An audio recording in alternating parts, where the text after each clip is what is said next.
할렐루야. 8월 셋째 주 청년교회 예배 가운데 함께한 여러분 모두를 축복합니다. 아직도 보령에서는 우리 청년들이 아울리치를 보내고 있습니다. 아직 열심히 사역을 하고 있는데요. 그곳에서는 땀 냄새도 나고 서로 힘든 많은 냄새들이 났었는데, 오늘 이곳에 제가 오늘 새벽에 왔는데 이곳에서는 귀한 우리 청년들이 함께 모여서 예배 자리에 나와서 더욱더 아름다운 귀한 냄새들이 나는 것 같습니다.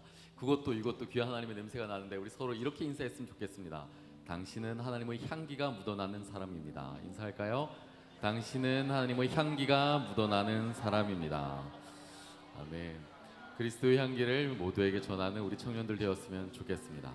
우리 다 함께 자리에 일어나서 우리 하나님의 말씀을 합독하도록 하겠습니다.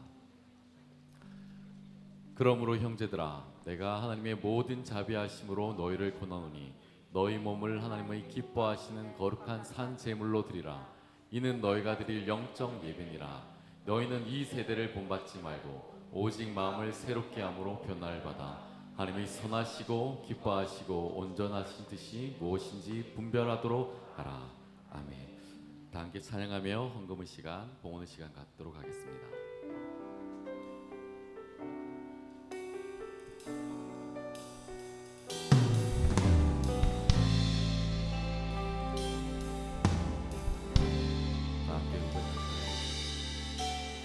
오늘 이곳에 예배의 감격이, 오늘 이곳에 찬양의 기쁨이, 오늘 이곳에 하나님의 꿈이 이뤄지길 기도하네. 우리 한 번 더 고백할까요? 오늘 이곳에,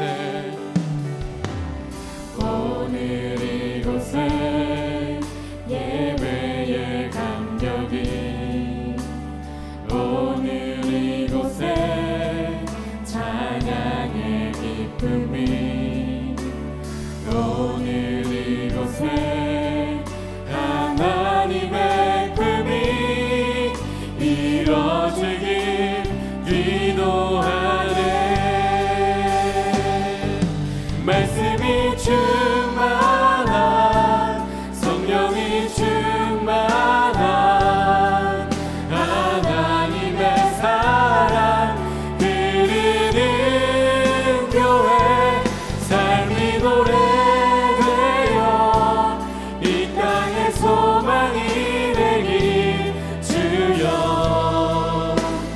기도합니다. 말씀이 충만한, 말씀이 충만한, 성령이 충만한 하나님의 사랑 그리는 교회, 삶이 노래되어 이 땅에 소망이 되길 주여 기도합니다.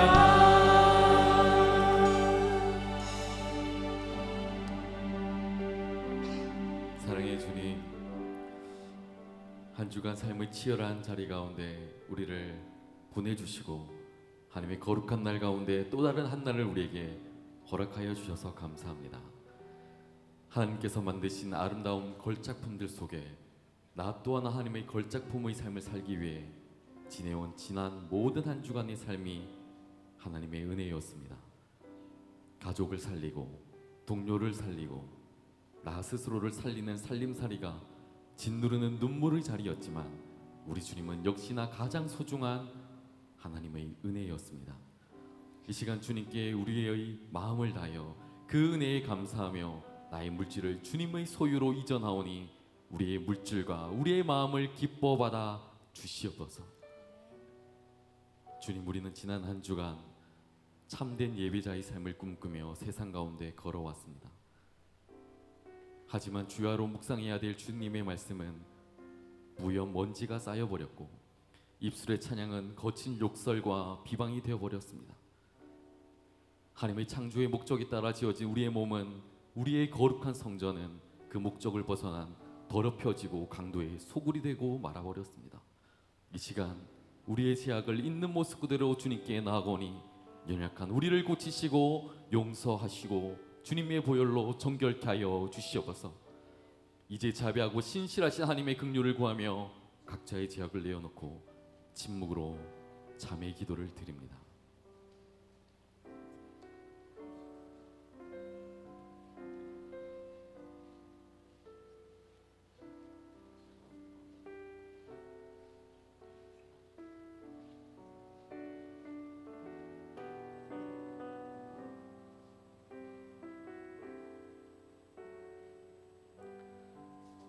자신을 죄악을 내어놓고 하나님의 긍휼을 구하는 자에게 주시는 용서의 말씀이 여기에 있습니다. 여호와께서 말씀하시되 너희 죄가 주홍 같을지라도 눈과 같이 희어질 것이요 진홍같이 붉을지라도 양털같이 희게 되리라. 아멘. 이 말씀에 의지하여 참여하는 우리 모두의 죄악이 이 시간 완전히 사하여졌음을 담대히 선언합니다. 이제 죄 사함의 확신을 가지고 사도신경으로 우리의 신앙을 하나님 앞에 고백하겠습니다. 나는 전능하신 아버지 하나님 천지의 창조주를 믿습니다. 나는 그의 유일하신 아들 우리 주 예수 그리스도를 믿습니다. 그는 성령으로 잉태되어 동정녀 마리아에게서 나시고 본디오 빌라도에게 고난을 받아 십자가에 못 박혀 죽으시고 장사된 지 사흘 만에 죽은 자 가운데서 다시 살아나셨으며 하늘에 오르시어 전능하신 아버지 하나님 우편에 앉아 계시다가 거기로부터 살아있는 자와 죽은 자를 심판으로 오십니다. 나는 성령을 믿으며 거룩한 공교회와 성도의 교제와 죄를 용서받는 것과 몸의 부활과 영생을 믿습니다. 아멘.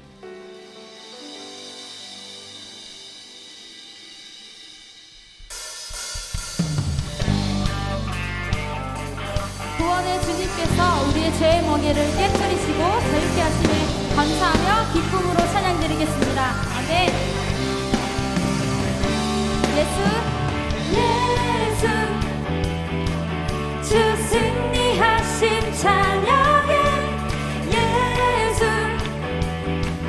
주 사랑 놀라워 예수 자유 주신 기뻐해 예수 생명을 주셨네. 한 번 더 예수 주 승리하신 찬양해 예수 주 사랑 놀라워 예수 자유 주신 기뻐해 예수 생명을 주셨네. 구원의 주님 구원의 주님 자유케 하셨네. 모든 죄의 멍에를 주가 깨뜨리셨네. 우리 기뻐해 승리의 주님 우리 마음 주께 향하네. 예수 주 승리하신 찬양해 예수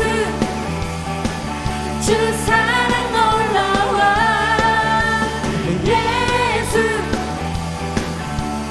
자유 주신 기뻐해 예수 생명을 주셨네. 주님의 성령 주님의 성령 내 안에 계시니 담대히 주께 나아갈 담력을 얻어내. 주님들 안에서 문제는 사라져 우리 마음 주께 향하네. 예수 주 승리하신 찬양해 예수 주 사랑 놀라워 예수 자유 주신 기뻐해 예수 생명을 주셨네. 목소리로 예수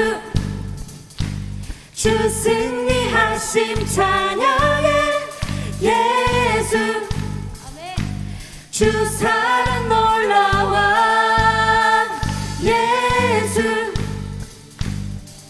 자유 주심 기뻐해 예수 생명을 주셨네 아멘. 예수. 예수 주 승리하심 찬양해 예수 주 사랑 놀라워 예수 자유 주심 기뻐해 예수 생명을 주셨네 예수 생명을 주셨네 예수 생명을 주셨네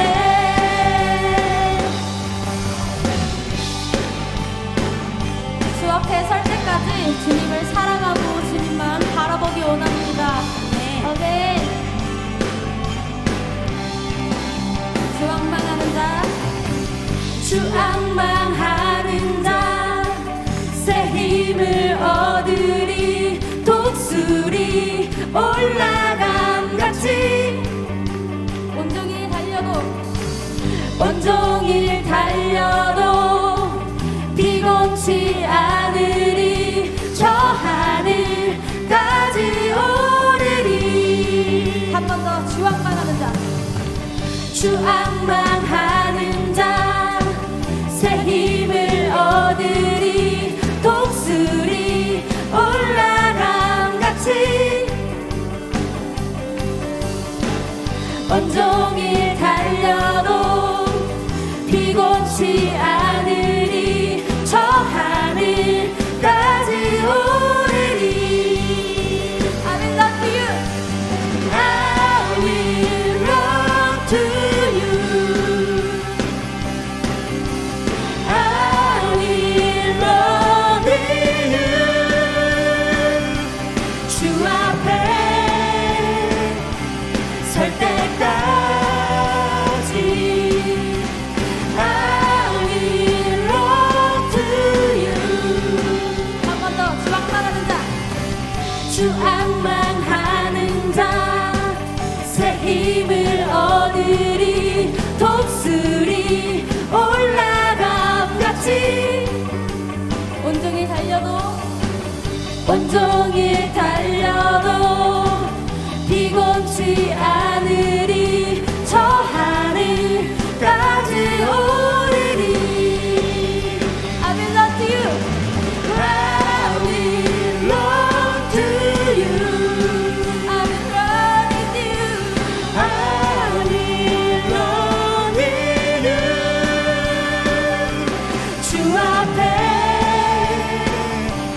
설 때까지 I will run to you 주 성령 임할 때, 주 성령 임할 때 내 영혼 자유해 의락에 영이 임하네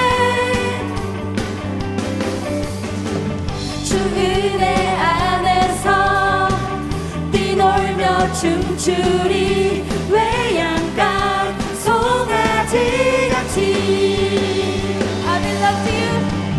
I will run to you I will love you 주 앞에 설 때까지 I will run to you 한 번 더. I will love you.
무거운 짐을 주 예수 앞에 아뢰이며 근심에 쌓인 날 돌아보사 내 근심 모두 받으시네. 내 모든 괴로움 닥치는 환난 주 예수 앞에 아뢰이면 주께서 친히 날 구해주사 넓으신 사랑 베푸시네. 무거운 짐을 나 홀로 지고 견디다 못해 쓰러질 때 불쌍히 여겨 구원해 주리 은혜의 주님 오직 예수. 내 모든 시험 무거운 짐을 주 예수 앞에 아뢰이면 근심에 쌓인 날 돌아보사 내 근심 모두 맡으시네. 무거운 짐을 나 홀로 지고 견디다 못해 쓰러질 때 불쌍히 여겨 구원해 주리 은혜의 주님 오직 예수. 무거운 짐을 나 홀로 지고 견디다 못해 쓰러질 때 불쌍히 여겨 구원해 주리 은혜의 주님 오직 예수.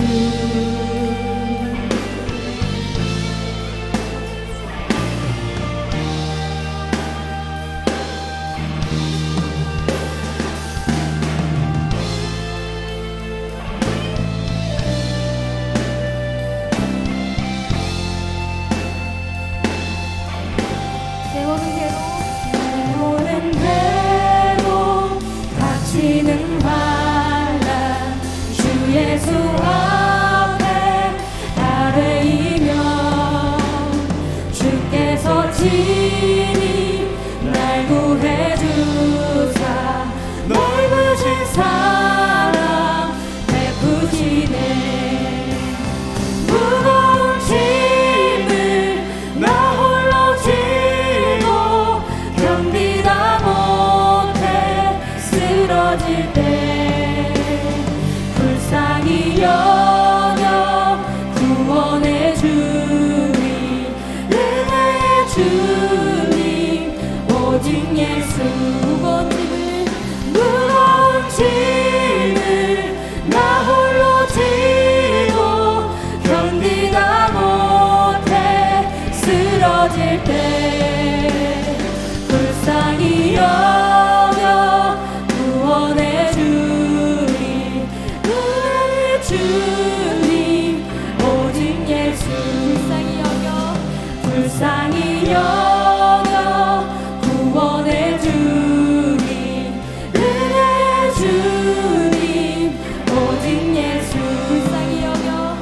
불쌍히 여겨 구원해 주리 은혜의 주님 오직 예수.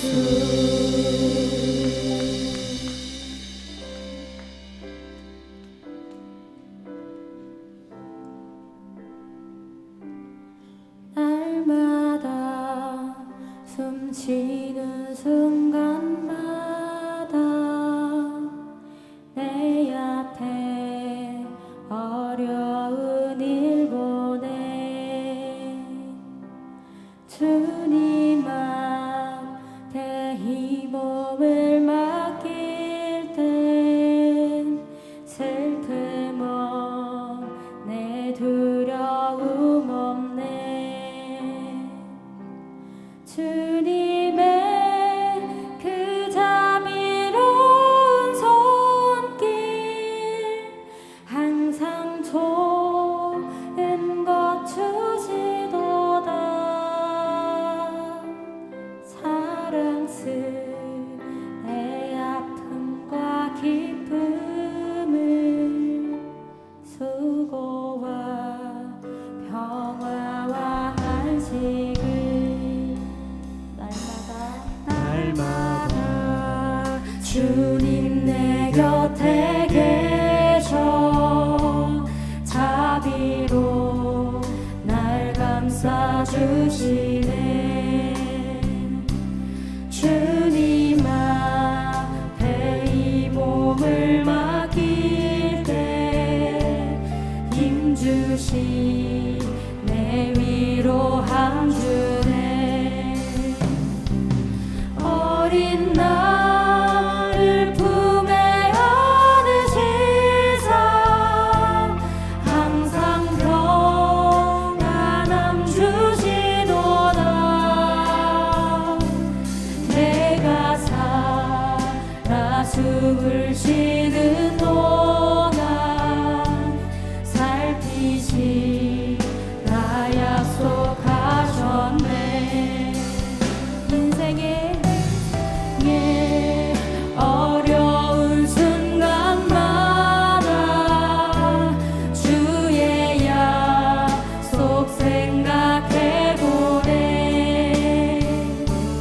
내 맘속에 믿음 잃지 않고 말씀 속에 위로를 얻네. 주님의 도우심 바라보며 모든 어려움 이기도다. 흘러가는 순간순간마다 주님 약속 새겨봅니다.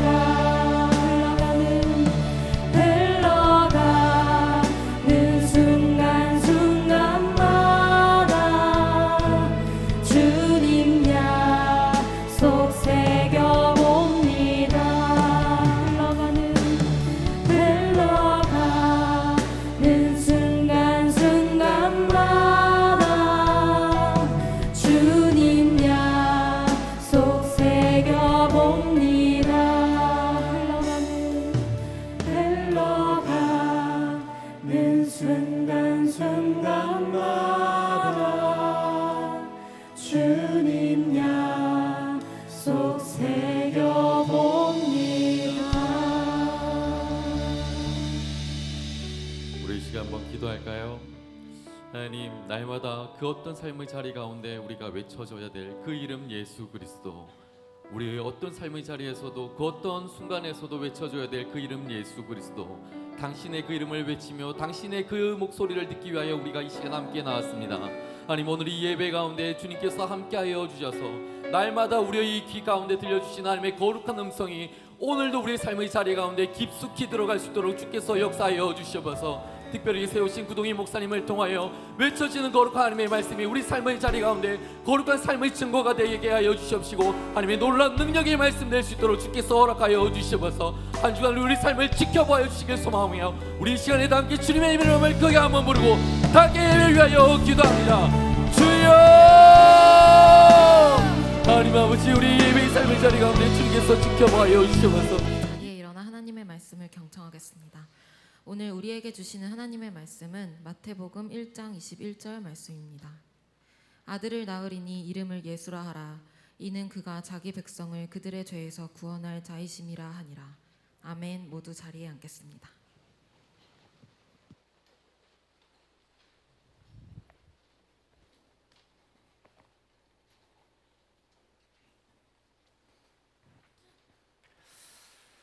그 아울리치 철만 되면 참 감동이에요. 우리 청년들이 휴가 다 내서 가는 거잖아요. 그 휴가 자기 위해서 해외 여행이다 어디다 쓸 수 있는데 그거 굳이 쓰지 않고 보령에 가서, 이번에 보니까 뭐 아울리치에서 할 수 있는 건 다 했더라고요. 농활도 하고 뭐 담벼락에 그림도 그리고 그다음에 어르신 사역에 어린이 사역에 정말 우리가 할 수 있는 거 다 하고 왔다고 얘기를 들었는데 너무너무 감동입니다. 그 자리에 이미 다녀오신 분들도 계실 거고 그렇죠? 그리고 지금 거기에 있는 분들도 벌써 70명 정도 있다고 얘기를 들었어요. 나중에 안전하게 잘 돌아오시기를 계속해서 기도하는 마음으로 우리가 기다리고 있겠습니다. 다음 주에는 아마 뭐 축제가 벌어지겠죠, 그렇죠? 예, 계획 안 했는데 내가 이 말 뱉어서 또 하는 거 아닌지 모르겠지만 정말 우리 모두가 올 여름 동안에 하나님 이름으로 예수 그리스도의 이름으로 나아가서 주님의 마음으로 열심히 봉사하고 나온 거 정말 우리가 자축할 만한 것 같아요. 진짜 너무너무 자랑스럽고 너무너무 감사하고 그렇습니다. 지난번에 이제 7월 마지막 주였죠. 지난번에 제가 이제 설교하기 전에 같이 인사하고 통성명하고 이제 복음이 뭐야 뭐 물어보고 이런 거 했었는데 좋더라고요. 예. 그래서 오늘도 한번 했으면 좋겠습니다. 옆자리에 누가 앉았는지 같이 그냥 안녕하세요만 하지 말고요. 이름이 뭔지 한번 나중에 까먹을 거지만 그래도 기억할 수도 있잖아요, 그렇죠? 돌아봤는데 은근히 예뻐. 뭐 그러면서 이제 확 기억이 나고 이렇게 될 수도 있잖아요, 그렇죠? 그래서 같이 이제 인사하면서 서로 인사도 하시고 우리 같은 청팀 공동체 일원으로서 안녕하세요, 반갑습니다 하고 포이에마 지난주에 다 들으셨죠? 기억하실 거예요. 하나님의 걸작품입니다. 한번 축복의 말도 한마디 해주시면 좋겠습니다. 인사 나누겠습니다. 네. 이름 얘기하라니까요, 이름. 개인정보를 줄 수가 없나요? 네. 우리가 이렇게 함께 예배를 드리는 게 이유가 있어요. 좀 사족이긴 하지만 우리는 공동체로 예배 드리는 거예요. 하나님 앞에 이 공동체가 한 몸으로 가는 겁니다. 그래서 나 혼자 여기 있는 게 아니거든요. 기왕에 오셨으니 이곳에서 여러분들의 공동체 만났으면 좋겠고 또 이제 목장별로 같이 예배드리는 같이 앉아서 예배드리는 분들이 있어요. 너무 좋은 것 같아요. 그렇게 해서 더더욱 이제 우리가 한 몸이라는 거 같이 좀 예배 가운데 하나님 앞에 자랑스럽게 드러내고 또 하나님 앞에 받고 그런 시간 됐으면 좋겠습니다. 오늘은 제가 이제 구원이 뭐야 대해서 할 건데 네. PPT가 혹시 제 걸로 넘겨 주실 수 있나요? 요거 안 되는데요. 내가 엉뚱한 거 누르나? 죄송해요. 잠깐만요. 이제 한번 테스트 해볼게요. 네. 이거 안 되는데. 예. 된 것 같아요. 항상 전원을 켜야 됩니다, 여러분. 항상. 아니 내가 쓰던 거에는 전원이 없었는데 전원이 있어요. 그래서 전원을 안 켜고 주여 죄송합니다. 지난주에 제가 이제 시작할게요. 복음이 뭐야 이제 했어요, 그렇죠? 그리고 나서 이렇게 시리즈로 하겠다라고 약속을 드렸고 오늘 그래서 제가 구원이 뭐야라는 걸로 한번 가져와봤습니다. 다음에도 계속 이어질 겁니다. 자, 구원이 뭘까? 이제 들어가기 전에 복음과 이어지잖아요, 그렇죠? 복음과 구원은 뗄래야 뗄 수가 없는 것들이에요. 자, 복음은 하나님이 우리 아빠라는 거예요. 그게 이제 복음이잖아요, 그렇죠? 하나님이 우리를 자녀 삼아 주셨다. 그래서 우리는 하나님을 아빠 또는 아버지라고 부를 수 있다라는 거였습니다. 그게 우리에게 기쁜 소식이라고 하는 거예요, 그렇죠? 지난주에 제가 이제 그 시간 안배를 잘 못했어요. 시간 안배를 잘 못해가지고 오랜만에 서다 보니까 제가 그 동안에 어떻게 살았냐면 저 부흥회 같은 거 하고 다녔거든요. 근데 부흥회는 하면 1시간 반 정도 설교를 하게 해줘요. 1시간 반, 뭐 길어도 짧아도 50분 뭐 그 정도 하다가 제가 이제 예배를 오다 보니까 제가 너무 이제 길어져 버렸어요. 그래서 제가 당황을 해가지고 시계도 이렇게 바뀌었더라고요. 원래 빨간 시계였는데 하얀 시계로 바뀌어가지고 제가 그날 못 봤어요. 긴장한 거지. 오랜만에 와가지고. 그래서 이제 제가 오늘은 짧게 하려고 합니다. 지난주에 이제 못 보여드렸던 게 뭐냐면 바로 이거였어요. 파키스탄에서 귀족이죠. 파키스탄 귀족 여성분입니다. 무슬림이죠. 그런데 이분이 무슬림 사회에서 많은 핍박을 받게 됩니다. 그러고 나서 이분이 이제 영적인 혼란에 빠지게 되는 거예요. 알라 신으로 여기면서 살아왔는데 뭔가 혼란이 생긴 거죠. 그러면서 어떻게 알게 된 기독교 선교사를 통해서 성경을 받게 됩니다. 그 성경을 혼자 몰래 읽는 거예요. 많은 교제를 나눌 수 없었대요. 그래서 성경을 그냥 혼자 읽고 있는데 그걸 읽다가 하나님이 아빠, 아버지라는 거에 꽂히게 됩니다. 그러면서 혼자 기도를 하는 거죠. 하나님, 정말로 알라 신이 맞는 겁니까? 아니면 기독교가 말하는 하나님, 가시 맞는 겁니까? 어떤 게 맞는 겁니까? 그때 하나님의 음성이 들려줍니다. 너는 어떤 성경책, 꾸란이냐 아니면 기독교의 성경이냐, 어떤 경전을 보고 나를 아버지라고 부르느냐라는 음성이 들립니다. 그때 이 여성분이 깨닫는 거죠. 아, 기독교의 하나님은 그냥 신이 아니라 아버지구나. 내가 하나님을 아버지라고 부를 수 있구나. 그러면서 본인의 그 신앙을 이제 기독교의 신앙으로 선택을 하게 되고, 뭐 더 이상 파키스탄에 살 수는 없었겠죠. 미국으로 이민을 해서 지금도 이제 살아계신 분이라고 합니다. 이분이 이제 책을 썼는데, 그 자신의 회심기를 썼는데 그 속에 나오는 부제가 뭐냐면 바로 이거예요. 나는 감히 신을 아버지라 부르게 되었다. 이것이 지난번에 제가 말씀드렸던 복음이라고 하는 겁니다. 자, 그렇다라면 우리가 복음을 여러 가지로 설명할 수 있지만, 뭐 예수 그리스도의 십자가 당연히 뭐 나와야 되지만, 그러나 우리가 복음을 하나님이 우리의 아빠 되심이라고 본다면, 그렇다라면 구원은 어떻게 볼 수 있을까라는 거예요.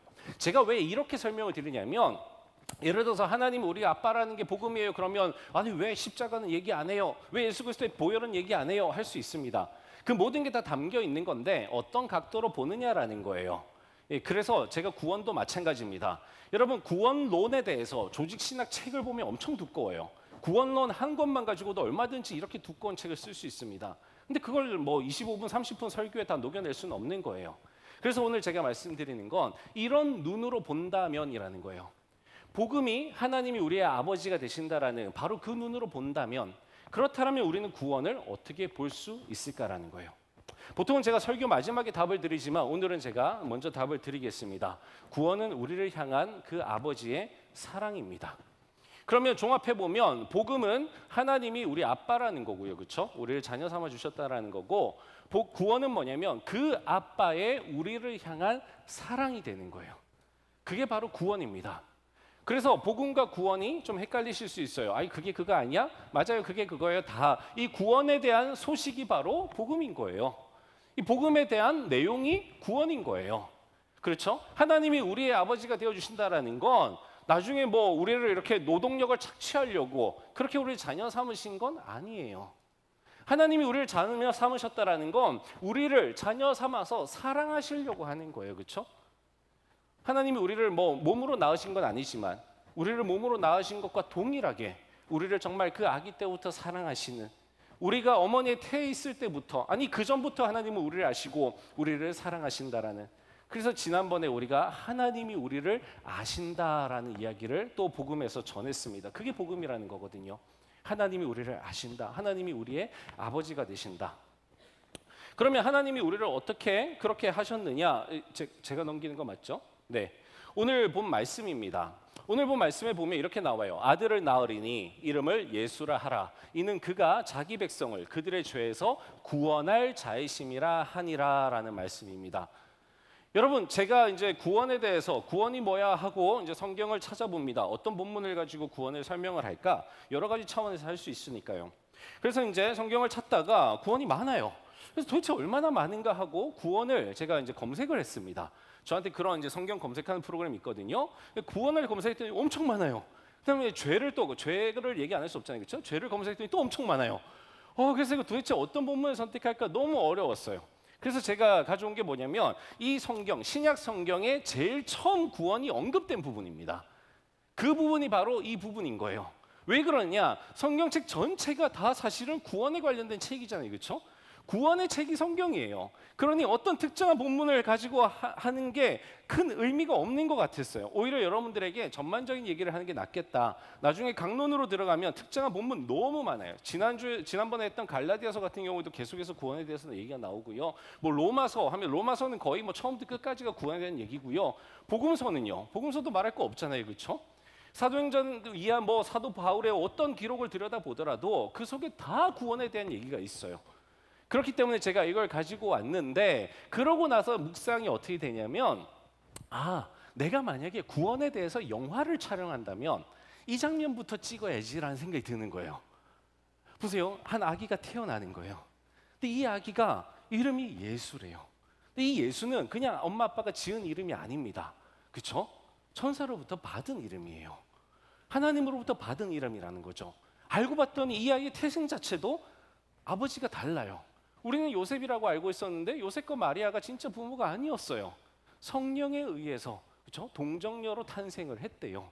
죄 없이. 그래서 아버지가 하나님이라는 거예요. 태생 자체가 비밀이 있습니다. 이 아이가 살아갈 길도 정해져 있어요. 그게 성경의 구약에 예언되어 있다라는 부분입니다. 이 아이가 어떻게 살아가야 할지 예언된 그 길 그대로 살아가는 거예요.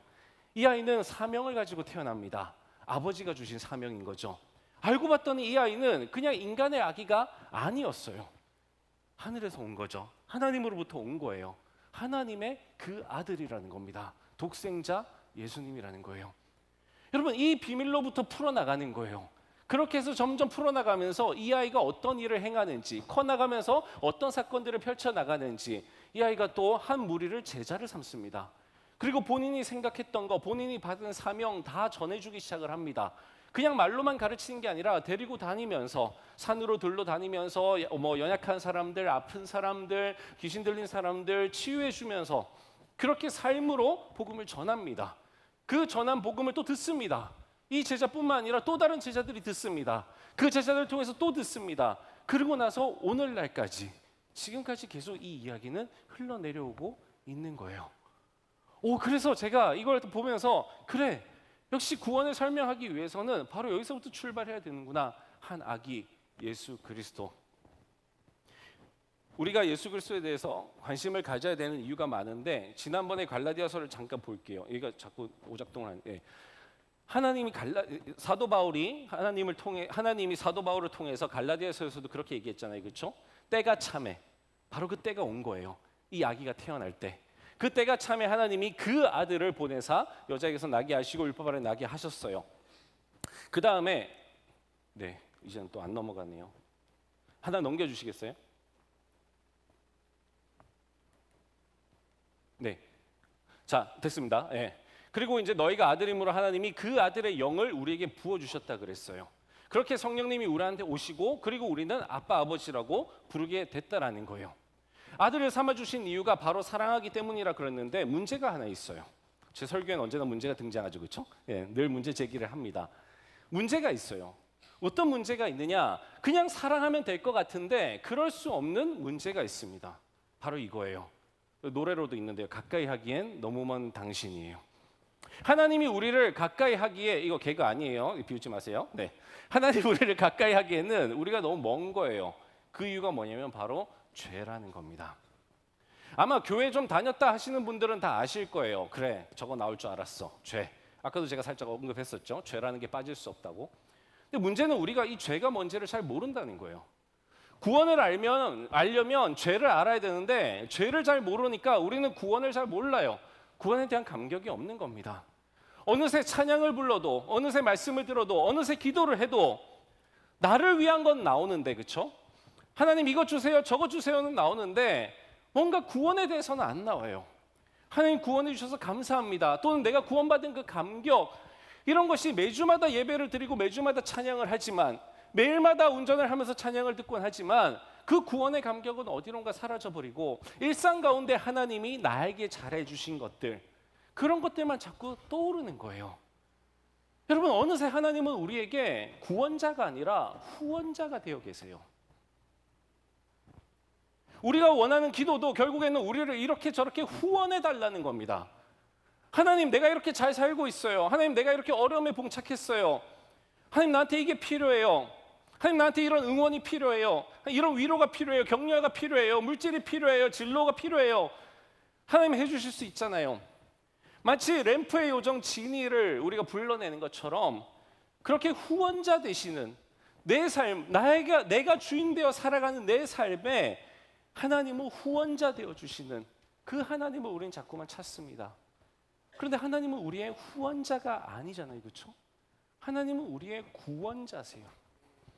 그런데 구원을 생각하려니까 우리는 이게 이해가 안 되는 거예요. 적의 몸에 와닿아야 하나님 내 죄를 사해 주세요라는 기도가 나올 텐데, 내가 죄인인지 잘 모르겠으니까 내 죄를 사해 주세요, 이런 거는 감흥이 안 나오는 거예요. 실감이 안 되는 거예요. 여러분 가운데 예전에 중학교나 고등학교 때 수련회 때 죄를 회개하고 했던 분들이 있을 겁니다. 그런데 그때 여러분들이 어떤 죄를 회개했는지가 중요해요. 보통 그때 저도 중고등부 사역을 했었으니까 그때 지금 제가 설명드리고자 하는 죄를 설명하기가 쉽지 않아요. 그래서 어떻게 설명을 하냐면, 보통 우리가 저지르는 일반적인 자범죄들을 얘기를 합니다. 주로 제일 많이 나온 게 뭐냐면 부모님한테 잘못한 것들, 그렇죠? 거짓말한 거, 엄마 말 안 들었던 거, 뭐 이런 거, 뭐 시험 컨닝했던 거, 뭐 이런 것들을 우리는 이야기를 합니다. 사실 그때 언급하는 죄가 그렇게 큰 죄도 아니고요, 그냥 일상 속의 죄들이에요. 그런데 그런 신앙만 가지고 살아오다 보니까 우린 죄가 그건 줄 알아요. 그래서 사실상 내가 별로 죄가 없는 사람이 되어버립니다. 저같이 어렸을 때부터 부모님 말씀을 너무나 잘 듣고 뭐 특별하게 뭐 경범죄 지은 거 별로 없고 윤리 도덕적으로 크게 뭐 잘못하는 거 없고 이렇게 자라온 사람들은 내가 죄인이라는 걸 알까요, 모를까요? 몰라요. 아마 여러분 가운데 있을걸요? 고개 끄덕끄덕 하시는 분들 계시네요. 내가 무슨 죄인이야? 내가 뭐 그렇게 죄 지었어? 나 죄인 아닌데? 그런 생각 하실 거예요. 그러니 그 죄를 사해 주신다라고 하는 기독교의 이 복음, 구원에 대한 복음이 나에게 제대로 들리지가 않는 거예요. 그래서 오늘 제가 죄가 뭔지 여러분들에게 명확하게 알려드리려고 합니다. 여러분, 죄는요 이렇게 구별을 하셔야 돼요. 먼저 우리가 말을 하는 죄는요, 세상 죄가 있고 하나님 죄가 있습니다. 이게 다른 거예요. 여러분, 세상에서 말한다는 건 일상적으로 우리가 종교인이든 비종교인이든 우리가 일상적으로 얘기하는 죄라는 거예요. 우리는 그 죄라는 말을 합니다. 한국 사람도 죄라는 단어를 쓰고요, 미국 사람도 죄라는 단어를 써요. 그때 말하는 그 죄예요. 그 죄라고 하는 것도 개념이 있겠죠, 그렇죠? 언어가 있다는 건 개념이 있다라는 겁니다. 그걸 얘기를 하는 거예요. 자, 그런데 그때 말하는 죄와 하나님이 성경책 속에서 말하는 죄는 다른 개념이에요. 개념이 다릅니다. 근데 이게 혼란스러운 이유는 아까 제가 말씀드린 것처럼 교회 안에서 하나님의 죄를 말하면서도 사실상 이걸 이해할 수 있는 단계가 있어요. 주일학교 단계에서 이해 못합니다. 왜냐하면 이건 굉장히 추상적인 개념이거든요. 추상적인 개념을 이해하려면 인지발달적으로 고등학생 이상 정도는 돼야 됩니다. 그래야지만 이게 온전히 이해가 돼요. 그렇게 사람이 커가는 거잖아요, 그렇죠? 어린애기한테 그렇게 말할 수는 없는 거예요. 그래서 주일학교 때 배우는 것만 가지고서는 우리가 이 죄를 온전히 이해할 수가 없습니다. 그래서 계속 헷갈리는 거예요. 자, 세상에 죄가 있으면요, 구원에 나오는 또 다른 중요한 단어가 하나 있습니다. 그게 뭐냐면 의라고 하는 거예요. 보통 죄에 대해서 반대되는 개념으로 쓰입니다. 이건 옳은 거고요, 이건 그릇된 거잖아요, 그렇죠? 그러면 세상에 의가 있으면 또 하나님의 의가 있겠죠. 다르다는 거예요. 이걸 혼동해서 쓰면 안 됩니다. 자, 그러면 이 세상의 죄와 의는 무엇을 통해서 구별되느냐? 똑같이 세상이 말하는 윤리, 도덕, 법이라는 걸로 구별이 됩니다. 여기서 법이라고 하는 건 우리가 다 배웠죠, 그렇죠? 법은 뭐예요? 최소한의 도덕이다라고 하죠. 요즘 교과서에 안 실리나요? 우리 때는 있었는데 법은 최소한의 도덕이에요. 그러니까 법도 도덕이에요. 그런데 도덕 가운데 이거는 우리가 규정을 안 해놓으면 진짜 큰일 나겠어. 예를 들면 살인하면 안 돼, 이런 거 있잖아요, 그렇죠? 누구 때리면 안 돼, 남의 거 뺏으면 안 돼. 이건 그냥 안 돼 정도가, 너 잘못했어 이 정도가 아니라요, 세상이 안 돌아가요. 무법천지가 돼버려요. 그래서 그런 것들 최소한으로 규정을 지은 겁니다. 이거 하면 벌을 줄 거야, 벌을 줄 거야, 벌을 줄 거야. 그렇죠? 사회가 그걸 약속한 거예요. 그래서 정부라는 이름으로 우리는 벌이라는 걸 줍니다. 이게 최소한의 약속이라는 거예요. 그래서 결국에는 뭐냐면 세상의 윤리와 도덕이 기준이에요. 세상의 윤리와 도덕으로 우리는 그것이 죄냐 의냐를 구별하고 살아옵니다. 그러면 한국 사람이 생각하는 죄와 의와 미국 사람이 생각하는 죄와 의와 같을까요, 다를까요? 다릅니다. 심지어 제가 한 번도 안 가봤지만 미국에서는요, 연방이 있고 그 안에 주가 있다 그러잖아요. 우리 드라마나 영화에서 많이 봤잖아요. 이 주에서 죄가 되는 게 저 주에서는 죄가 안 된대요. 무슨 말인지 이해가 가시죠? 왜요? 기준이 다른 거예요. 기준이 다르기 때문에 괜찮은 겁니다. 죄라는 기준이 절대적인 기준이 아닌 거예요. 그냥 세상이 만들어낸, 그 사회가 만들어낸 기준이에요. 아프리카 어디에 토착 부족 같은 경우에는요, 우리와 완전 다른 생각을 하고 살 수도 있는 겁니다. 인간이 다 똑같지 않아요. 우리가 말하는 상식이라고 하는 것도 다 똑같지 않아요. 그래서 얼마든지 달라질 수 있는 거예요. 우리는 이런 세상 속에 살아갑니다. 그런데 우리가 기독교에서 말하는 죄라는 건 뭐냐면 바로 얘가 기준이 되는 거예요. 하나님의 말씀이에요. 이 성경에서 세상이 뭐라고 하든 상관없습니다. 이건 미국을 가든 우리나라에 살든 아프리카에 가든 다 똑같아요. 그래서 우리는 이걸 진리라고 부릅니다. 어디에 가서든지 통하는 거예요. 그게 바로 진리라고 하는 겁니다. 진리가 뭐냐? 바로 하나님께서 말씀하시는 죄라는 거예요. 하나님께서 말씀하시는 의라고 하는 겁니다. 이건 기준이 뭐냐? 하나님의 윤리와 도덕이에요. 왜 죄와 의가 윤리 도덕에서 나오는지 아십니까? 이건 다 관계에 의한 거예요.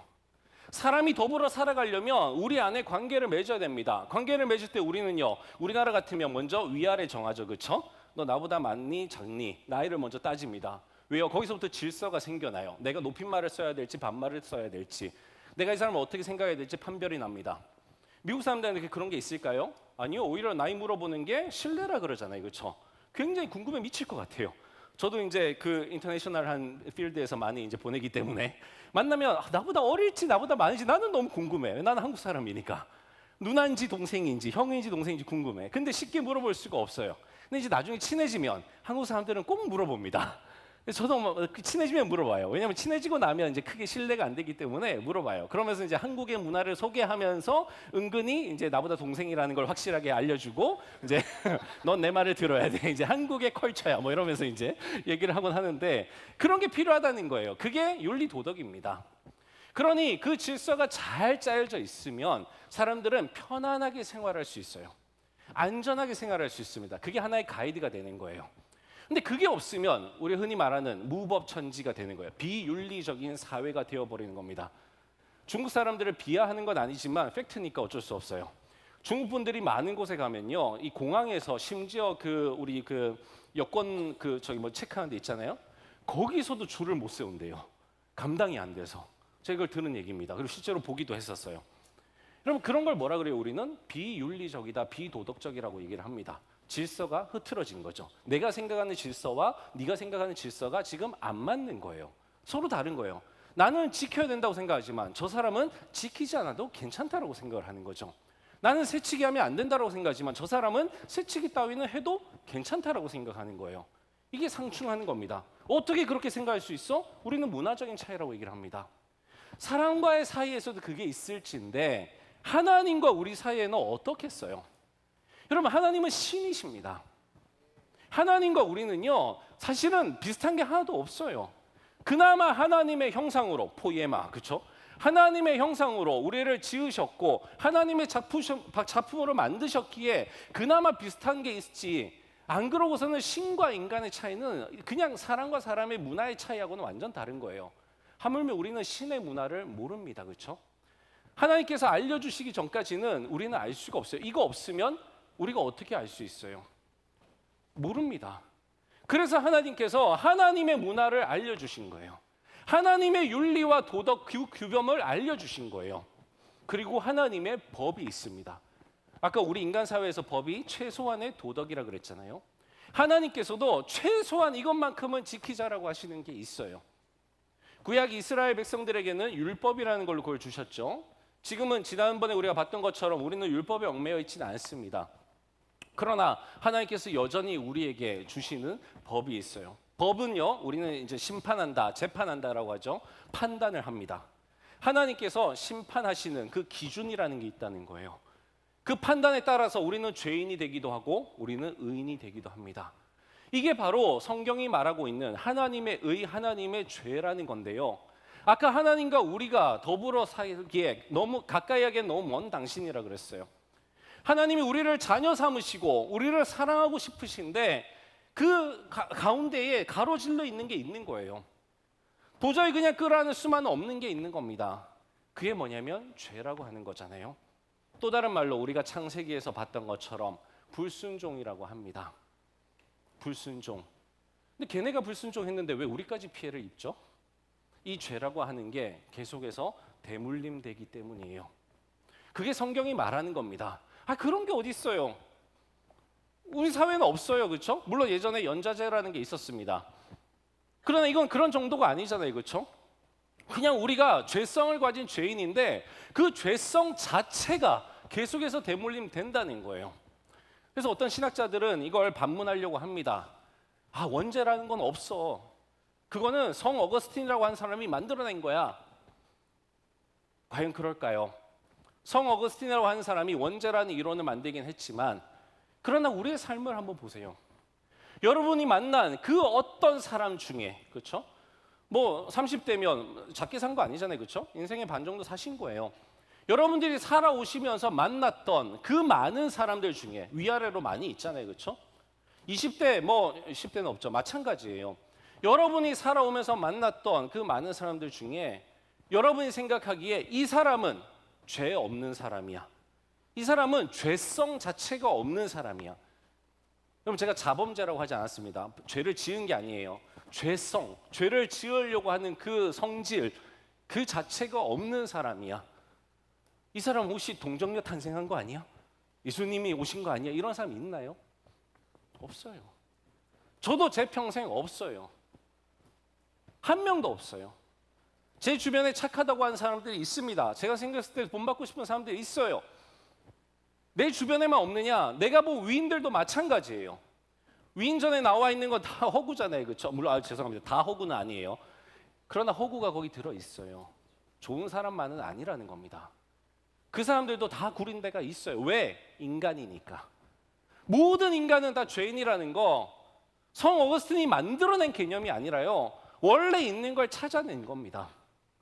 원래 어디 있어요? 성경에 있는 거잖아요. 그렇죠? 성경이 말하고 있는 거예요. 성경이 말하고 있는 걸 원죄라는 이름을 갖다 붙인 거예요. 그게 바로 죄성이라는 거예요. 살아보니까 우리도 경험하는 거예요. 모든 사람 안에는 아무리 선한 사람이라 할지라도 저 죄성이라는 게 있구나. 저게 해결되지 않으면 우리가 하나님과 가까이 갈 수가 없는 거예요. 그게 문제라는 겁니다. 문제. 근데 이거 우리가 해결할 수 있을까요? 우리 차원에서 해결이 안 돼요. 여러분 늪에 빠져보신 적 있습니까? 저도 없어요. 다행히. 그래서 살아있죠. 그렇죠? 늪에 빠지면요. 코끼리가 제가 늪에 빠진 걸 이제 구출하는 사진을 본 적이 있는데 못 나와요. 그렇죠? 내가 내 두 발이 땅에 빠지면요. 내 손으로 짚고 못 나와요. 그 손조차도 빠져버리죠. 그 다음에 계속해서 빨려 들어갑니다. 그럼 나는 뭘 의지해서 나올 수 있을까요? 내가 의지하려고 힘을 주는 것마다 다 빨려 들어갑니다. 그게 늪이라는 거예요. 늪은요, 밖에서 구출해 주지 않으면 안 됩니다. 밖에서. 몇 톤 트럭이 와가지고 밖에서 밧줄로 묶어서 코끼리를 끌어내지 않으면 안 되는 거예요. 어느 누구도 자기 스스로 구원할 수 있는 사람은 없습니다. 그게 죄라고 하는 거예요. 내가 아무리 명상을 많이 하고 내가 아무리 뭔가 업보를 쌓아도 안 되는 거예요. 안 되는 환경 속에서는 안 되는 겁니다. 그게 죄인데 그래서 하나님께서 그걸 해결해 주신 거예요. 그게 바로 구원이라고 하는 겁니다. 그래서 우리는 구원한다. 그렇죠? 구원한다. 건져낸다. 근데 구원이라는 단어를 쓰잖아요. 그 구원이에요. 하나님이 죄성, 어떤 죄를 자범죄를 짓든지 그건 죄의 형상이에요. 드러나는 거예요. 드러나는 거 그거 말고 우리가 가지고 있는 죄의 본성 그거 자체를 해결해 주셨다라는 거예요. 여러분 이게 구원이라고 하는 건데 문제는 제가 이렇게 얘기해도 또 떨떠름해요. 이유가 뭔지 아십니까? 내가 크리스찬인데 내가 나를 봐도 별로 내가 그렇게 죄성이 없어진 것 같지 않거든요. 그렇잖아요. 죄성 그대로 있어요. 그러면 이전과 다를 게 뭐가 있어 도대체? 내가 크리스찬인데 맨날 죄 짓고 살아. 이번 주에도 죄 짓고 다음 주에도 죄 지을 건데 그렇죠? 안 짓겠다는 말 못 하잖아요. 왜? 내 속에 죄성이 살아 있으니까. 나 그 확신 못 하는 겁니다. 그럼 뭘 구원하셨다는 거예요 도대체? 느껴져야지. 뭔가 내가 싹 바뀌어서 더 이상 죄 짓고 싶은 마음이 사라졌어. 그러면 오 할렐루야 하나님 감사합니다. 저 이제 죄 짓고 싶은 마음이 없어요. 오 예 나는 거룩해졌네. 그러면서 뭔가 달라졌다라고 할 거예요. 그런데 여전히 내가 죄 짓고 살아요. 초신자들은 요걸 좀 느낍니다. 그렇죠? 그 전에 담배 피고 있었는데 담배는 죄도 아니지만 그런 변화 그렇죠? 술독에 빠져 살았는데 어느 날부터 입에도 대기 싫은 이런 신체적인 변화 이런 게 극적으로 왔을 때 우리는 오 하나님 살아계신다고 막 얘기를 해요. 근데 그러다 보면 그 사이에 또 시간이 지나는 사이에 우리는 또 죄를 짓고 또 죄를 짓고 또 죄를 짓습니다. 그럼 이제 지금 우리의 모습들은 다 폐잔병인 거죠. 무슨 죄는 무슨 난 여전히 죄인인데 구원은 무슨 어떻게 된 거지? 내가 잘못된 건가? 뭐가 잘못된 거지? 이렇게 우리 안에 구원에 대한 감격이 사라져 버리는 거예요. 그게 문제가 되는 거죠. 그래서 오늘 제가 구원에 대해서 확실하게 알려드리려고 그래요. 하나님, 예수님, 성령님께서 삼위일체라는 건 아시죠? 그렇죠? 예수님께서 이 땅에 오십니다. 성육신 하셨어요. 그 아들의 영이신 성령님, 그리고 하나님의 영이신 성령님을 우리에게 부어주셨어요. 그래서 우리는 새로운 영, 그 성령을 우리의 마음에 받는다고 그랬습니다. 갈라디아서에. 우리의 영에 새로운 영이 부어지시는 거죠. 그래서 우리는 새로 거듭납니다. 새로 거듭나는데 이 순간을 잘 기억하는 사람도 있고 잘 기억하지 못하는 사람도 있어요. 잘 기억한다는 건 한 번도 예배 따위 드리지 않다가 예배 드리는 사람들은 예배가 뭔지 그 처음 맛봤던 걸 기억하는 거죠. 그런데 늘 예배 가운데 있었던 사람은 그게 내가 진정으로 드리지 않았던 그 예배 가운데 있었기 때문에 예배 속에서 나에게 하나님께서 오셨던 그 만남을 잘 기억하지 못합니다. 그런 것과 마찬가지예요. 모태신앙으로 살았던 사람들은 사실은 이 경험을 확실하게 못하고 넘어갈 수 있어요. 그러나 모태신앙이 아닌 사람들은 평생에 처음 해보는 경험이라서 확실하게 기억될 수 있습니다. 여러분 잘못이 아니에요. 자, 하나님, 예수님, 성령님이 역할을 하십니다. 그 은혜를 부어주셨을 때 우리에게 어떤 일이 일어나는지를 알아야 돼요. 첫 번째 우리에게 일어나는 건 바로 회개라고 하는 겁니다. 하나님의 영이 부어지면요, 우리가 뭘 알 수 있어요? 하나님이 아버지라는 걸 알게 돼요. 하나님이 아버지라는 걸 성령님께서 증언을 해주세요. 예수님이 구원자라는 걸 성령님께서 알려주세요. 그걸 알게 되면서 또 뭘 알려줘요? 내 안에 죄가 있다라는 걸 알려주세요. 그때 비로소 세상 죄가 아니라 하나님이 말하는 죄가 뭔지, 하나님께 불순종하는 게 죄라는, 법을 지키지 않는 게 죄가 아니라 하나님께 불순종하는 게 죄가 될 수 있다라는 거, 그리고 그것이 모든 죄의 근원이 되며 그로 인해서 내 모든 일상의 죄들이 다 드러난다라는 거, 이걸 알게 돼요. 그리고 난 여기서 헤어나올 수 없다라는 걸 알게 됩니다. 나는 죄인이고 이 죄를 내가 끊을 수 없으며 나는 이 죄의 평생 노예가 되어서 살겠구나라는 걸 알게 됩니다. 그 전까지는 나는 이 죄에 관심이 없었어요. 그런 게 어딨어? 이건 뭐 예수 믿는 사람들이랑 갖는 거지. 그럼 난 교회 안 나가면 나는 죄인 아니겠네. 아싸, 그러면 안 나가. 이렇게까지 생각해요. 왜? 나가면 죄인 되는 거니까. 안 나가면 죄인 아닌 거잖아요. 그렇죠? 그런 논리가 성립을 합니다. 그랬던 내가 이제는 하나님께 불순종하고 살아왔던 나의 이 삶에 대한 죄가 눌려 오는 거예요. 하나님 제발 용서해 주세요가 나오는 겁니다. 터져 나오는 거예요. 어떤 사람은 처음부터 이러한 것들을 명확히 알고 하나님 앞에 자신의 죄성 그 자체를 회개하는 사람도 있고요. 어떤 사람은 이것까지는 잘 몰라요. 그런데 그냥 내가 엄마한테 잘못했던 거, 동생한테 잘못했던 거, 친구한테 잘못했던 거, 그다음에 뭐 이렇게 세상의 윤리 도덕적으로 잘못했던 거 막 떠올라요. 떠올라서 이걸 막 회개하는 거예요. 그러다 보면 점점 나에게 지식도 쌓이고 성령님과 더 가까워지고 하면서 내가 진짜 죄 덩어리라는 거, 그냥 죄가 내 안에 있어서, 죄성이 있어서 내가 죄인이라는 거, 그걸 알게 돼요. 그러면서 점점 더 깊은 회개를 하게 됩니다. 그렇게 회개를 할 때에 거의 동시에 일어나는 일이 뭐냐면 중생이라고 하는 거예요. 이건 다 신학적인 용어입니다. 중생이 뭐냐? 거듭난다는 거예요. born again이라고 하는 거. 다시 태어나는 거예요. 다시 태어나는 거. 여러분, 우리는 여전히 죄성을 가지고 있습니다. 하지만 이제는 그것이 죄라는 걸 알게 되는 눈을 가진 거예요. 그게 다시 태어나는 겁니다. 관점이 달라진 거예요.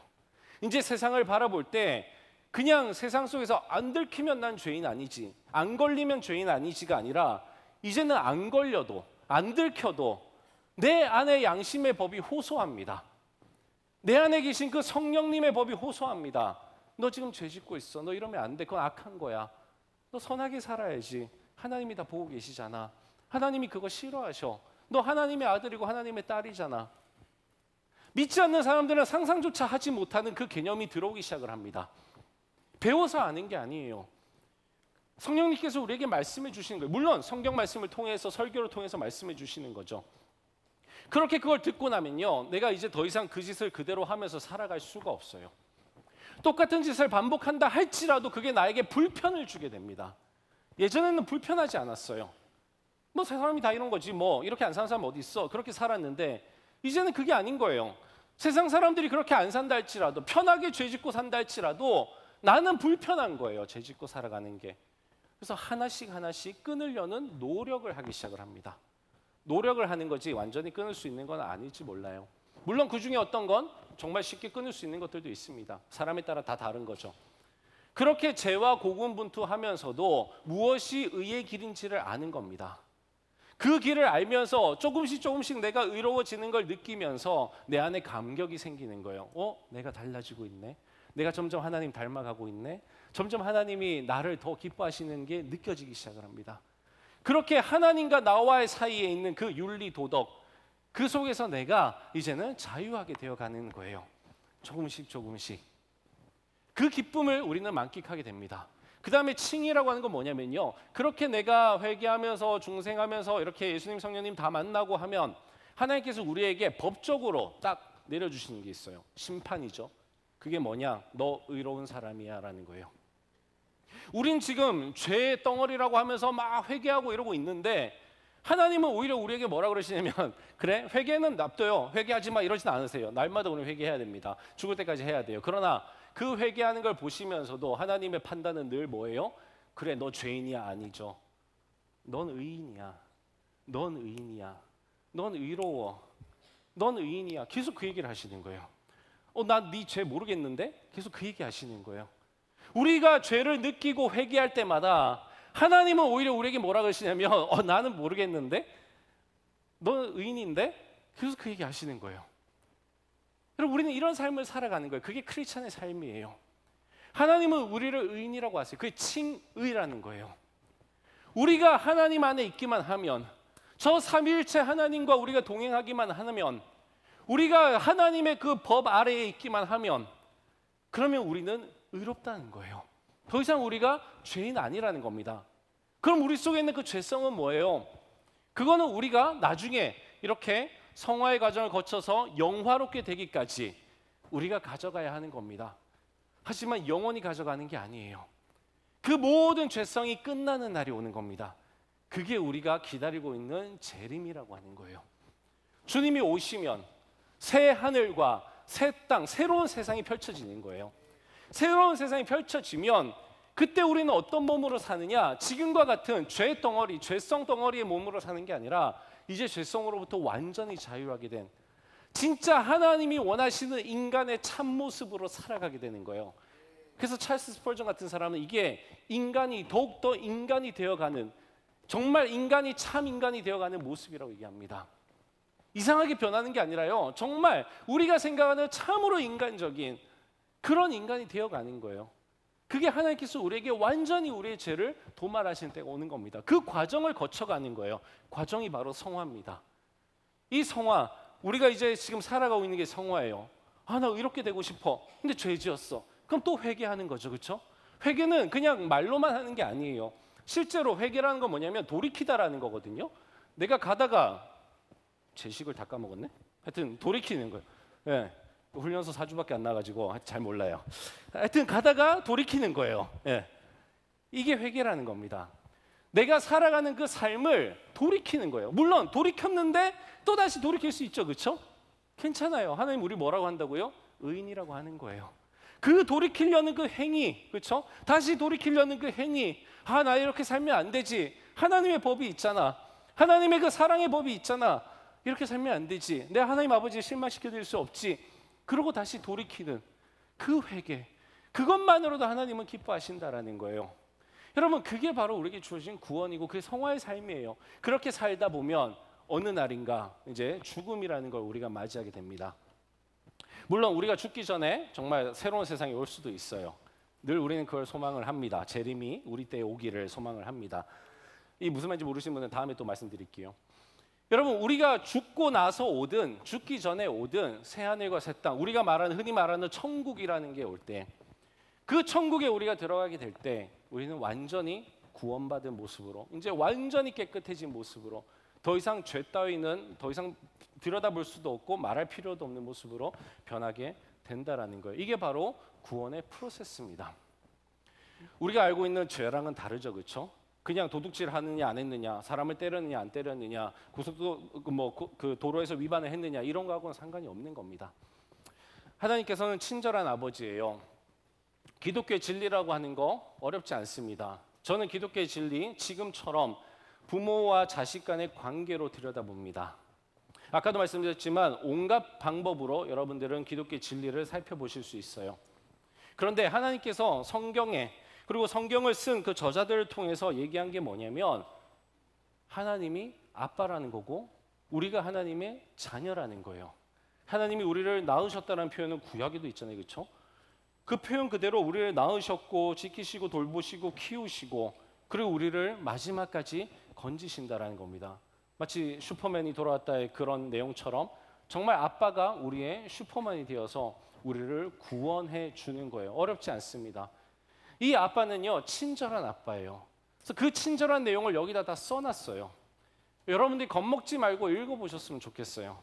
이제 20살 이상 됐으면 이제 여러분들이 기독교의 진리에 대해서 정말 더 탐독하고 더 제대로 알아서 내가 아빠의 아들과 딸로 살아가면서 조금이라도 더 아빠를 기분 좋게 해드리고 기쁘게 해드리고 그 아빠의 관계 속에서 정말 행복한 관계를 맺으면서 살아가면 더 좋잖아요.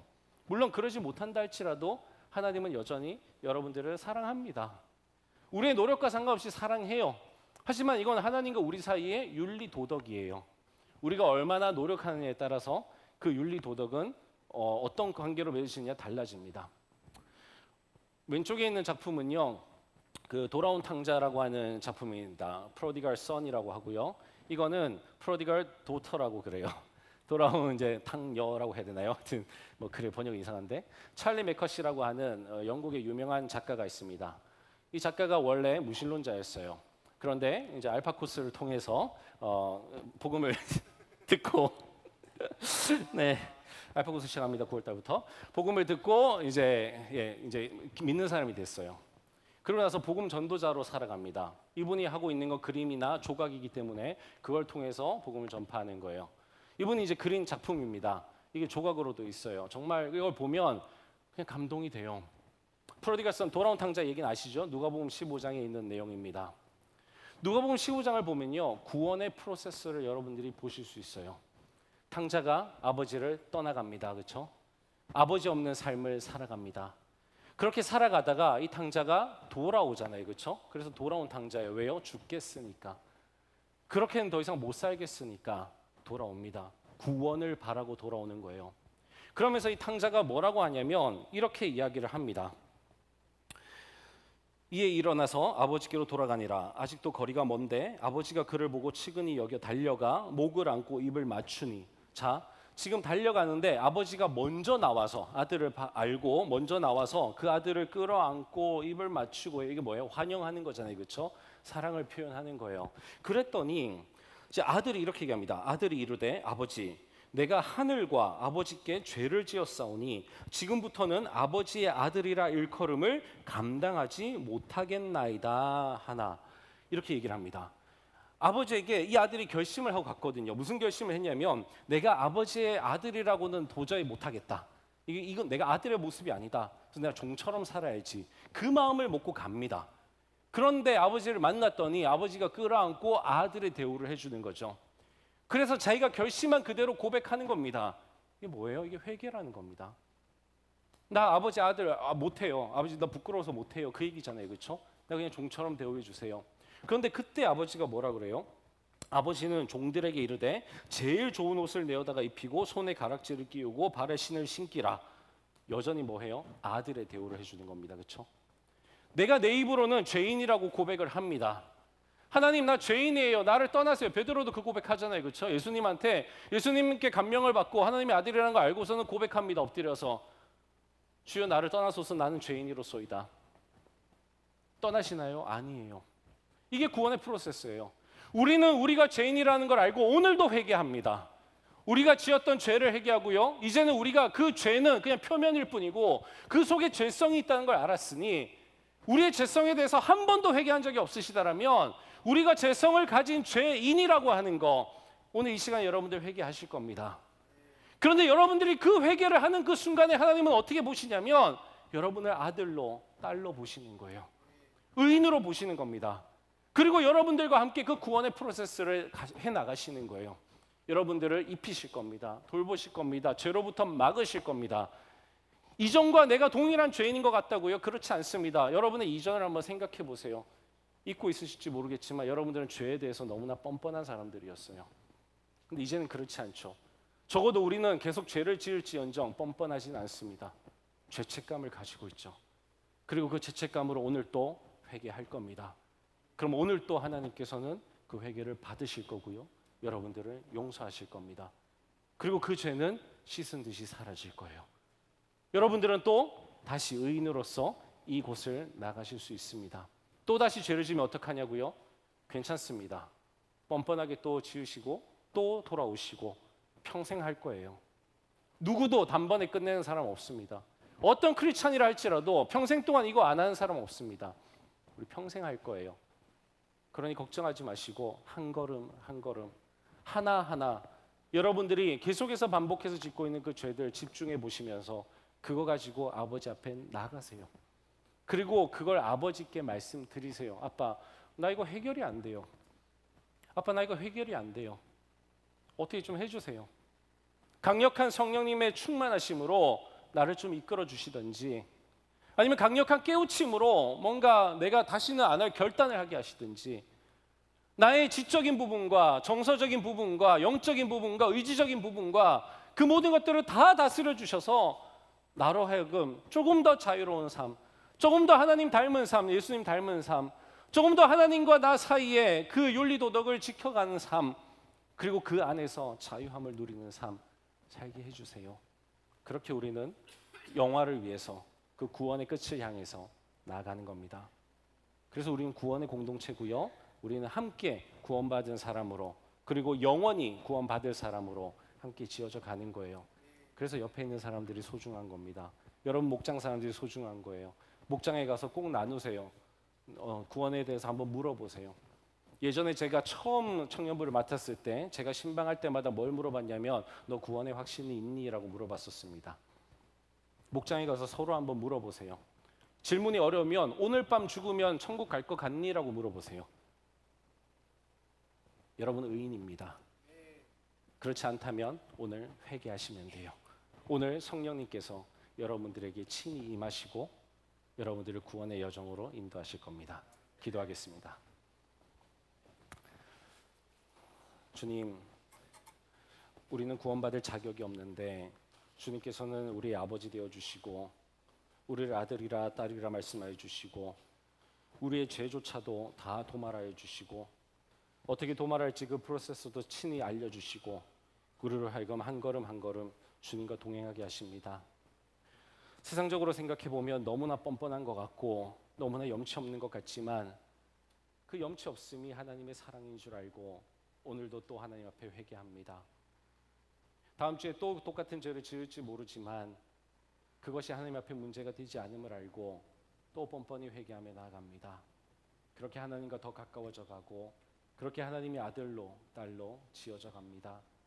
저 천국에서 정말 영원히 하나님과 함께 동행하며 정말 참 인간으로서 하나님과 함께 영원한 그 삶, 행복을 누리며 살아갈 것을 기대하며 우리는 하루하루 지어져 갑니다.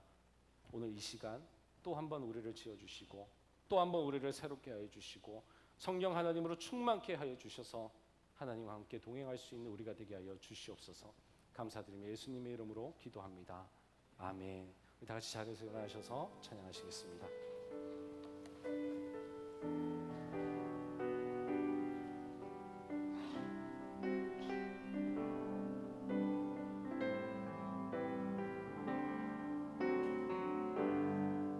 우리 보좌 앞에 모였네. 우리 보좌 앞에 모였네. 함께 주를 찬양하며 하나님의 사랑 그 아들 주셨네. 주의 피로 우리 구원받았네.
시간 우리의 구원을 다시 한번 떠올려 볼게요. 오늘 정말 처음이시라면 아마 이 이야기가 당황스러울 수 있습니다. 여전히 내가 무슨 죄인이야 라는 생각하실 수 있어요. 하지만 제가 분명히 믿는 건 여러분이 이 자리에 계시는 이상 사랑의 하나님께서 여러분을 그냥 두시지 않을 거라는 겁니다. 여러분이 부인하고 또 부인하고 또 부인한다 할지라도 하나님은 고집스럽게 사랑하시는 분이거든요. 또 찾아오고 또 찾아오고 또 찾아올 겁니다. 그래서 또 두드리고 두드리고 두드리실 거예요. 그렇게 우리는 하나님 앞으로 나아갑니다. 다들 그렇게 나왔어요. 고집스러운 그 사랑의 하나님이 오늘도 여러분에게 무엇을 주는 게 가장 좋은지 아시기 때문에, 무엇이 가장 선인지 아시고 무엇이 가장 큰 사랑인지 아시기 때문에 또 두드리실 겁니다. 하나님과 멀어지고 계셨으니까 오늘 하나님이 여러분들 부르실 거예요. 아빠의 그 부르심에 응답하시길 바래요. 두드리시면 열어드리세요. 숨길 거 아무것도 없어요. 문 밖에서도 다 들여다보고 계세요. 걱정할 필요 없어요. 다 알고 오셨어요. 우리가 죄인이라는 거 다 알고 오셨어요. 걱정 안 해도 돼요. 그냥 오히려 아빠와 함께 고민하세요. 아빠와 함께 기도 제목 내어놓고 기도하세요. 성령님께서, 그 아빠의 영이신 성령님께서 같이 기도해 주실 겁니다. 여러분이 구체적으로 기도하지 못하는 것도 말할 수 없는 탄식으로 같이 기도해 주신다 그랬어요. 여러분이 무엇을 놓고 어떤 죄를 놓고 기도해야 할지 그 성령님께서 알려주실 겁니다. 이 시간에 우리 그 성령님을 초청합시다. 아버지의 영이 우리 안에 들어와 새로운 관점을 갖게 하시고 새롭게 태어나게 하시고 우리로 하여금 무엇이 의인지 무엇이 죄인지 분별하게 하시고 하나님과의 그 관계 속에서 정말 좋은 관계, 행복한 관계, 더 친밀한 관계 맺으며 살아갈 수 있도록 인도해 주시는 그 성령님을 초청합시다. 성령 하나님 오시옵소서. 다 같이 기도하겠습니다. 성령 하나님 오시옵소서. 성령 하나님 우리 가운데 임재하여 주시옵소서. 오 성령 하나님 이 시간에 임재하여 주시옵소서.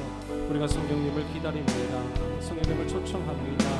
내 마음의 방에 오셔서 주님 내 마음속에 있는 그 죄들을 보시고 다 소멸하여 주시옵소서. 우리가 성령님을 기다립니다. 이 시간에 만나 주시옵소서. 이곳에 있는 한 영혼도 아버지를 만나지 못하고 돌아가며 없게 하여 주시고 아버지를 아버지라고 부르지 못하는 영혼이 없게 하여 주시고 구원받지 못하는 영혼이 없게 하여 주시고 다 천국에서 만날 수 있는 영혼들 되게 하여 주시고 오늘 죽는다 할지라도 천국에 갈 수 있는 그 강한 믿음의 확신 가지고 살아갈 수 있는 청팀 공동체 되게 하여 주시옵소서. 한 청년도 그냥 돌아가지 않게 하여 주시고 아버지가 살아계신과 아버지가 함께하신과 아버지가 친절하신과 아버지가 사랑이심을 알게 하여 주시옵소서.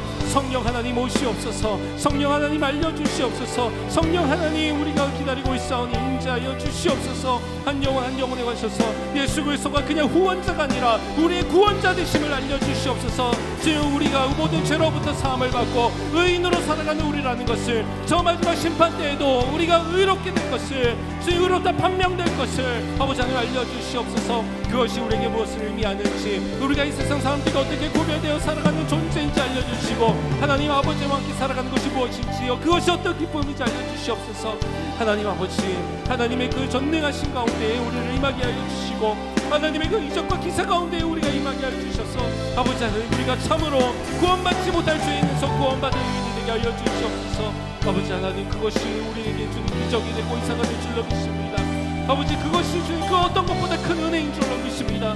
아버지 하나님 주님의 구원의 은혜 가운데에 우리 모두가 있게 하여 주시옵소서. 아버지 한 영혼 한 영혼 돌보시옵소서. 뻔뻔하게 주님 앞에 나아가지 못하고 문을 열어드리지 못한 영혼들에게 문을 열 수 있는 용기를 더하여 주시옵소서. 먼저 다가가시는 주님이신 줄로 믿사오니 먼저 다가가시고 문을 부수고서라도 들어가 주시옵소서.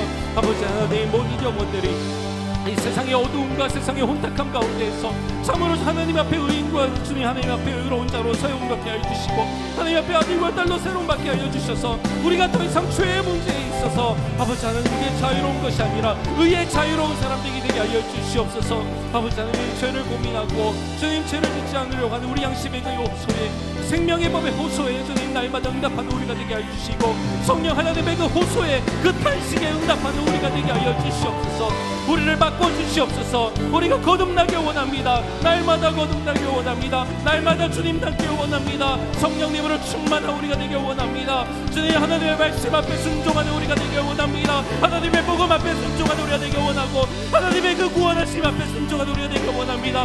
이직조원하게 주님 살지 않게 해주시고 주님 불타오르는 우리가 되게 하여 주시옵소서. 복음의 열정 가지고 살아갔던 우리의 선배들처럼 아버지 우리도 이 땅을 살아가면서 이 땅을 바로 세워나가고 하나님과의 관계를 바로 세워나가고 하나님의 윤리와 도덕과 법이 이 땅에 설 수 있게 만드는 하나님의 아들과 딸로 살아가게 하여 주시옵소서.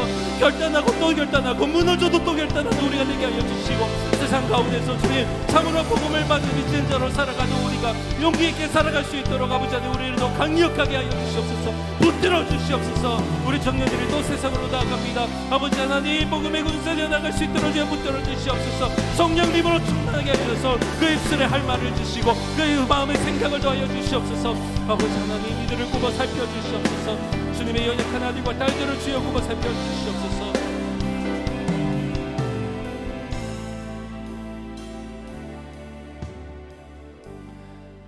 주님 이제 또 세상으로 나아갑니다. 세상에는 세상의 법이 있고 세상의 윤리와 도덕이 있습니다. 세상 사람들과 우리가 맺어가야 할 관계가 있습니다. 그 속에서 하나님의 아들이라고 하나님의 딸이라고 나는 하나님의 법, 하나님의 윤리, 하나님의 도덕 가운데 살아가는 사람이라고 당당하게 외치는 것이 어렵습니다. 그들이 조롱할까 봐 어렵고 그들이 원하는 만큼 내가 살아가지 못할까 봐 어렵습니다. 하나님의 이름에 먹칠할까 봐 어렵습니다. 주님, 하지만 우리의 그런 모습에도 불구하고 이미 우리를 다 아시는 주님께서 우리를 사랑한다 하셨고 우리와 관계 맺자 하셨고 우리를 하나님의 윤리 도덕법 가운데에 세우셨습니다. 우리가 부끄러워하지 않겠습니다. 내가 다 하나님을 드러낼 수 없을지언정 다 지켜낼 수 없을지언정 내가 그리스도인이라고 해서 먹칠을 할지언정 그러나 나는 그리스도인으로서 당당하게 그들 앞에 서고 싶습니다. 내일 만나는 회사의 동료들에게 내일 만나는 학교의 친구들에게 내일 만나는 우리의 가족에게 내가 당당히 내가 하나님의 아들이라고 딸이라고 말할 수 있는 기회가 오기를 원합니다. 그래서 당당하게 선포하고 그리고 구원이라는 것이 무엇인지 이것이 과정이며 이 과정 속에서 살아가는 것이 어떠한 행복이 있는 것인지 그렇게 살아가는 사람들이 많을 때 이 세상조차도 어떻게 밝아질 수 있는지 더 많은 크리스찬들이 살아갈 때 더 많은 세상의 빛과 소금이 살아갈 때 이 세상이 어떻게 더 밝아질 수 있는지 어떻게 더 하나님 나라에 가까워질 수 있는지 우리가 사명받은 사람으로 기억하며 내일을 살고 싶습니다. 이 자리를 떠나는 사람들 중에서 어느 누구도 정말 복음이 무엇인지 구원이 무엇인지 모르는 사람 없게 하여 주시고 하나님 아버지가 내 아버지가 되시고 그 아버지가 나를 사랑하신다라는 거 주님 꼭 기억하고 돌아가게 하여 주시옵소서. 주님 그거 가지고 또 세상과 부딪혀 살아가며 또 주님 앞에 회개하며 또 주님 앞에 의지하며 주님 앞에 갈급해하고 매달리며 그렇게 예배하며 살아가는 우리가 되게 하여 주시옵소서. 세상이 지지 않고 이제 세상의 파도가 아무리 거세다 할지라도 그 속에서 살아남는 우리가 되게 하여 주시옵소서. 우리 청년들에게 성령 하나님 정말 충만히 임재하여 주시고 기름 부어 주셔서 정말 이 청년들이 세상 가운데서 하나님의 걸작품으로 살아갈 수 있도록 주님 인도하여 주시옵소서. 이제는 우리 주 예수 그리스도의 은혜와 아버지 하나님의 사랑과 성령님의 교통하심이 포이에마로 살아가길 원하는 우리 한소망의 청년 공동체 모든 청년들과 그들과 함께 관계 맺고 살아가는 모든 사람들 위해 이제로부터 영원토록 함께 하옵시기를 간절히 축원하옵나이다. 아멘.